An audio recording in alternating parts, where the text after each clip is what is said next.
Il faut savoir que moi j'ai quitté le Laos quand j'étais petite, j'avais 1 an et demi. Et en fait là je réalise que ce sont les larmes que j'ai pas pleurées quand j'étais bébé, quand j'ai quitté mon pays, quand j'étais arrachée à ma terre. Et mais après tu te sens super forte parce que je me dis, si j'ai traversé toutes ces épreuves, je peux faire tout. C'est très paradoxal de vouloir absolument qu'on soit dans la maternité, dans le care, et à côté en fait de vouloir nous pousser à nous affronter.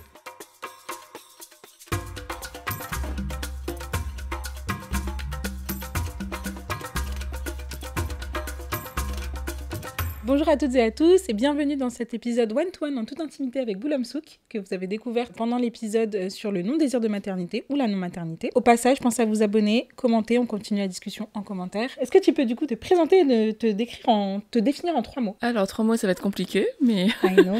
bien sûr, parce que je n'aime pas respecter les règles. Je dirais femme déracinée mais ancrée, artiste habitée mais alignée, et laotienne Falankinok, qui veut dire en fait, si je traduis, française crotte d'oiseau, ce qui veut dire en gros que je suis une française de pacotille, hein, pour ma famille, hein, mais qui résume bien en fait ma situation d'enfant qui est entre deux cultures. Ok, waouh. Qui est ni à la fois assez sud-laotienne, ni à la fois pas assez française. Cul entre deux chaises, quoi. C'est ça. Du coup, on a parlé du fait que t'as pas eu d'enfant et que c'est totalement ok. Comment tu vois ton avenir sans enfant aujourd'hui? Alors moi, mon avenir est déjà bien avancé parce que je suis quand même, je pense, bien à la moitié de ma vie. Donc du coup, ça me pose pas de soucis particuliers de pas avoir d'enfant. Je vois ma vie très bien, avec plus de voyages, plus de mouvements, plus de création, beaucoup de temps. C'est quoi la place que tu accordes à la transmission et à l'héritage, en dehors de la parentalité et de la maternité spécifiquement? Mais je pense que justement, on associe trop souvent la transmission à la maternité.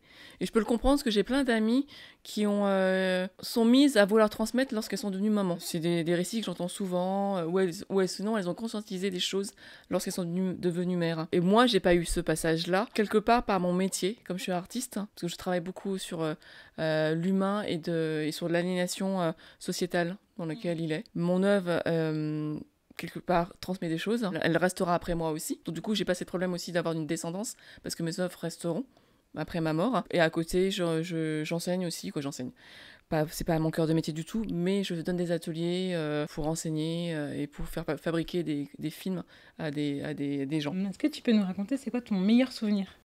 Alors là, c'est compliqué, je sais pas du tout. Mais sinon, oui, j'ai un souvenir qui est peut-être pas le meilleur de ma vie, mais qui est symbolique et assez fort. Il faut savoir que moi, j'ai quitté le Laos quand j'étais petite. J'avais 1 an et demi. C'est le sujet de mon prochain documentaire, de ma vie d'enfant dans les camps de réfugiés, où j'ai vécu à peu près 6 mois, de mes 1 an et demi à 2 ans, et j'en ai aucun souvenir, parce que j'étais trop petite. Donc j'ai vraiment aucun souvenir de ce passage de vie. Donc j'arrive en France à 2 ans.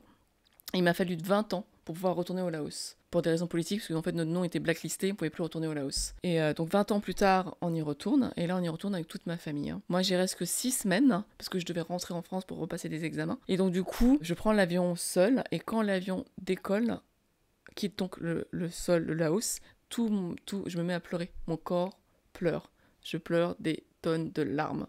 Et en fait là, je réalise que ce sont les larmes que j'ai pas pleurées quand j'étais bébé, quand j'ai quitté mon pays, quand j'étais arrachée à ma terre.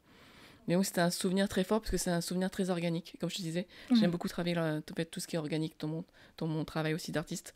Et c'est aussi du coup en résonance avec mon documentaire, parce que dans mon documentaire, je vais aller interroger des gens qui ont été comme moi enfants dans cette période, des enfants comme moi qui étaient des ex-enfants de l'ex-Indochine. Et je vais les interroger notamment dans leurs souvenirs sensoriels. Pas nécessairement en fait leurs souvenirs... mentaux quoi, ce qui ouais, c'est ça, ouais. Donc voilà, tout ce qui leur reste, hein, finalement. Hyper intéressant, trop hâte de voir ce documentaire. Hâte de le finir. Tu m'étonnes. Même si ça va engendrer un baby blues, ça sera pour la bonne cause. C'est ça. Et est-ce que tu te rappelles la dernière fois où tu as pleuré? Oui, la dernière fois que j'ai pleuré, c'était sur la mort de ma mère. Ma mère est partie il y a 1 an et demi. Donc du coup, j'ai des vagues. Et notamment, comme je travaille sur ce documentaire-là, et ce documentaire, je le fais à la base pour ma mère, parce que c'est avec ma mère que je suis partie. Et que mon père est parti 15 jours après ma naissance. Donc mon père est vraiment laotien. Mais il fallait qu'il parte en France pour faire un stage, parce qu'il devait gagner ses galons de capitaine de l'armée royaliste du Laos. Et il était obligé d'aller donc en stage en France pour pouvoir avoir ce grade. Donc il y a eu un renversement de pouvoir au Laos qui fait que mon père n'avait pu rentrer. Mon père et ma mère ont décidé ensemble par des lettres secrètes que ma mère et moi allions le rejoindre en France. Donc, du coup, tout ce périple-là, je l'ai fait avec ma mère. Et donc c'était un film que je faisais aussi pour la remercier. À chaque fois que je travaille sur ce documentaire, et la dernière fois, ma productrice m'a interviewée, parce qu'on essaie de faire une campagne de crowdfunding. Donc elle essaie de tirer de moi des choses que je suis restée pudique, parce que je suis éduquée dedans. Donc elle veut que je me parle plus de moi. Et donc du coup, elle va là où ça fait mal. Et donc la dernière fois, lorsqu'elle m'a interrogée, justement sur les questions de transmission, d'héritage, j'ai pleuré. C'est quoi la chose dont tu es la plus fière? Quand tu me poses la question, je suis tout de suite une idée qui m'est venue en tête. Je suis fière parce que j'ai réalisé mon premier long métrage. Ça date en 2017. Je l'ai fini avec une équipe bénévole. J'ai mis 5 000 € de ma poche dedans. On a tourné en 18 jours, 15 jours complets, sur 36 000 décors. Et en fait, ça reste quelque part aussi un bon souvenir et une belle réussite parce que j'étais très heureuse d'avoir réuni autour de moi une équipe et autant d'amour. Parce que le premier jour de tournage, je me suis dit, j'ai comme une chance de folle parce que on est en plein mois d'août, les gens au lieu d'être en vacances, ils sont avec moi. Je suis entourée d'amour, ils sont là pour moi, pour mon film, ils croient en moi. Donc là, j'ai reçu une vague d'amour. Et après, c'était une belle aventure, mais avec des hauts et des bas. C'était compliqué parce que je ne savais pas comment j'allais payer la nourriture de mon équipe. Donc chaque semaine, c'était des problèmes. Mais à la fin de ce tournage, lorsqu'on a fini le film, au moment de le tourner, j'avais une impression que je m'étais réalisée en tant que femme, dans ma féminité ou en tant que femme. C'était très étrange parce que je me dis peut-être que les femmes qui font des enfants, qui en fait donnent naissance, elles ont peut-être le même sentiment.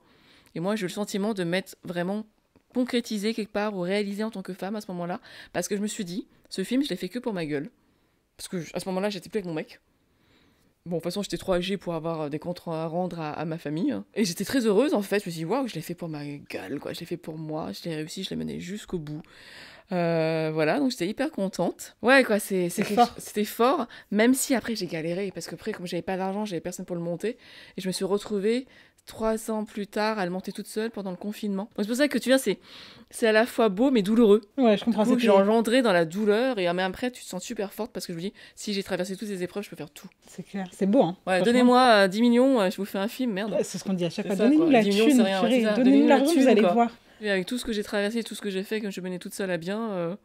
Voilà, quoi, tu te dis, ouais, j'ai plus à prouver, quoi. Et c'est ça aussi, la satisfaction, c'est de dire, j'ai plus rien à prouver à personne. Ouais. Et je vous emmerde. Grave, trop beau. Tu dirais quoi, la petite Bouloum Souk qui avait 10 ans? Je t'aime. Oh. J'étais super mignonne quand j'avais 10 ans. C'est trop beau. J'avoue, c'est rare que les gens me disent ça, je trouve ça trop beau. Ouais, c'est important, l'amour. Qu'est-ce qu'on peut te souhaiter pour la suite? Beaucoup de bonheur. Beaucoup de bonheur, d'ailleurs, c'est mon prénom, c'est la traduction de mon prénom. Bouloum Souk, c'est-à-dire plein de bonheur. Oh waouh, je savais pas. Donc voilà, d'être aligné avec mon prénom. Ok, on l'a aussi, hein. Ouais. Avant-dernière question, c'est quoi pour toi la sororité? La sororité, c'est très important, c'est même primordial, je pense, parce que peut-être entre femmes, et c'est la société qui nous a construites comme ça, on n'est pas assez tendre entre nous-mêmes, entre nous. On nous a montés souvent, on a essayé de nous monter les unes contre les autres, et nous mettre parfois en concurrence. C'est très paradoxal de vouloir absolument qu'on soit dans la maternité, dans le care, et à côté, en fait, de vouloir nous pousser à nous affronter. Donc c'est complètement une dichotomie. Donc du coup, je pense que la sororité, c'est d'accepter d'être douce entre nous et bienveillante. Soyez douce avec vous-même, c'est très important, et soyez bienveillant avec vous-même parce que avant tout, il faut se préserver parce qu'on a tous le droit d'échouer et de se relever et de continuer. Et la vie, c'est fait que de ça, quoi, de chute et de rebond, voilà. Merci beaucoup Bouloum Souk pour ce moment. J'étais trop contente de passer avec toi. Merci à toutes et à tous qui nous avez regardés. N'hésitez pas à partager cet épisode, commenter, liker, bref, vous abonner, vous savez déjà. Et on se dit à très vite pour un prochain épisode.